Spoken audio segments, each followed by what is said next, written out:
한국보건안전단체 총연합회와 직업건강협회가 주관하는 제5회 보건안전 포럼을 개최하게 되어서 굉장히 기쁘게 생각합니다. 비가 오는 궂은 날씨임에도 불구하고 현장에 참여해 주신 여러분들 정말 감사합니다. 그리고 온라인으로 이 행사를 지켜보고 계신 분들 반갑습니다. 네. 오늘 이 행사는 더불어민주당의 이수진 국회의원님과 함께 개최하는 그런 행사입니다. 이수진 국회의원님은 잘 아시는 바와 같이 간호사 국회의원이시고요. 또 한국노총의 부위원장님을 하셨습니다. 그리고 더불어민주당의 최고위원도 하셨고요. 그래서 제21대의 비례대표 국회의원이 되셨습니다. 바로 저희들의 롤 모델이십니다. 이수진 의원님이 현장에서 경험이 굉장히 많으시기 때문에 보건관리자에 대한 관심도 굉장히 많으시고 앞으로 보건관리자들을 위한 제도와 정책에 좋은 내용들을 많이 만들어 주실 걸로 기대가 됩니다. 오늘 주제가 바로 보건관리자에 대한 것인데요. 보건관리자는 근로자들의 건강을 관리하는 그런 일들을 사업장에서 진행하고 있습니다. 학교에 보건교사가 있듯이 직장에는 보건관리자가 있습니다. 코로나가 발생을 하면서 보건관리자 역할이 더욱 중요해지고 있는데요. 그런데 아직도 보건관리자에 대한 인식이 높지 않고 그래서 보건관리자들이 업무를 수행하는데 참으로 많은 어려움을 겪고 있습니다. 보건관리자 업무와 또 보건관리자 제도 개선을 위해서 해야 될 일이 굉장히 많다고 생각하는데요. 저는 오늘 그 중에서도 5가지를 말씀드리려고 합니다. 너무 많나요? 네. 꼭 필요하다고 생각되는 것을 정리해서 말씀드리려고 하는데 우선 첫 번째는 현장의 보건관리자가 근로자 수가 300명이든 1000명이든 모두 1명만 보건관리자가 배치되도록 되어 있습니다.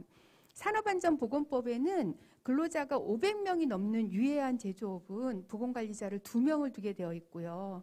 그리고 일반 제조업은 근로자가 1000명이 넘으면 보건관리자를 2명 이상 두도록 되어 있습니다.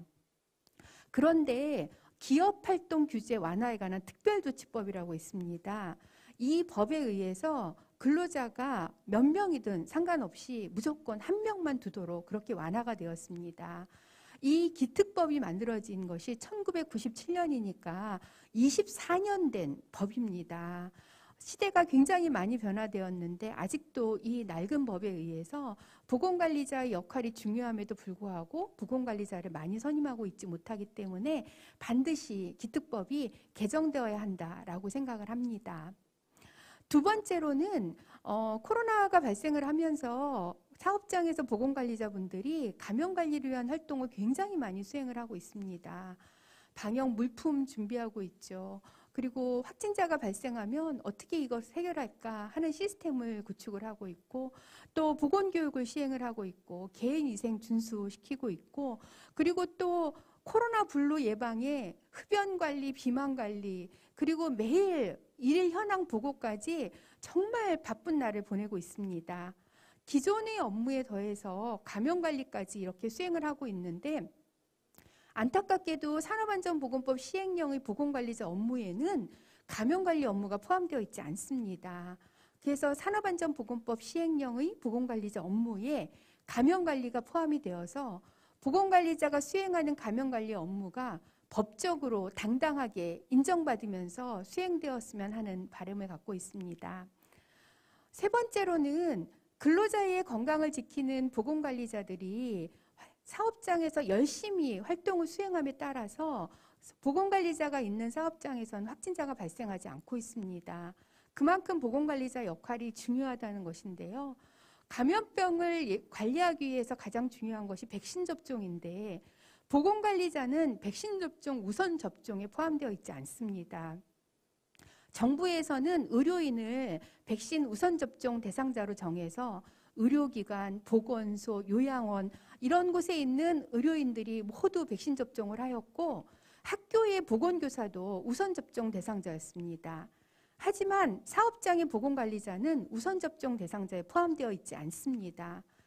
이것은 근로자에 대한 건강관리를 우선시하지 않는 그것이 그대로 반영된 것이 아닌가 이렇게 생각이 됩니다. 하루빨리 보건관리자도 백신 접종의 우선순위에 포함되어야 한다고 생각합니다. 네 번째는 보건관리자가 선임된 사업장이 많지가 않습니다. 법으로 모든 사업장에 보건관리자를 배치하는 것이 아닙니다. 보건관리자가 꼭 필요한 사업장이 많음에도 불구하고 현재 보건관리자가 선임되어지지 않은 사업장이 많습니다. 대표적인 것이 콜센터입니다. 콜센터는 집단 감염도 많이 발생을 하였고 또 감정노동의 문제도 굉장히 심각합니다. 그런데 콜센터가 보건관리자 선임 대상 업종에 포함되어 있지 않기 때문에 앞으로는 콜센터를 보건관리자 선임 대상 업종에 포함하여 콜센터 상담사들도 근로자 보건관리를 받을 수 있도록 하는 것이 필요하다고 생각합니다. 마지막으로 다섯 번째는 보건관리자를 정규직으로 채용해야 한다는 것입니다. 사람이 생명과 목숨을 담당하는 인력은 정규직으로 채용하자고 되어 있습니다. 바로 보건관리자가 근로자들의 생명을 담당하는 일을 하고 있죠. 정규직으로 채용되어지지 않으니까 많은 보건관리자들이 사업장에 취업하다가도 새로운 일자리가 생기면 다른 곳으로 찾아가려고 하고 있고 또 사명감이 떨어지게 됩니다. 유능한 인력을 사업장에서 정규직으로 채용해서 그 사람이 충분히 일할 수 있는 여건을 마련하고 또 승진도 할 수 있게 해주고 그렇게 보건관리자에 대한 처우가 개선될 수 있도록 한다면 그것은 그대로 근로자의 건강관리에 바로 녹여나 근로자들의 건강이 더욱 증진이 되고 기업의 생산성을 향상시키는 데도 큰 기여를 하게 될 것입니다. 더 많은 얘기를 하고 싶지만 그런 것들은 오늘의 논의에서 나올 것으로 생각하고 오늘 저는 이렇게 5가지를 말씀드립니다. 보건관리자에 대한 처우 개선은 근로자 건강에 직결되는 요소입니다. 한보총에서는 앞으로도 보건관리자 역할과 근로자 건강을 위해서 더욱 열심히 노력하겠습니다.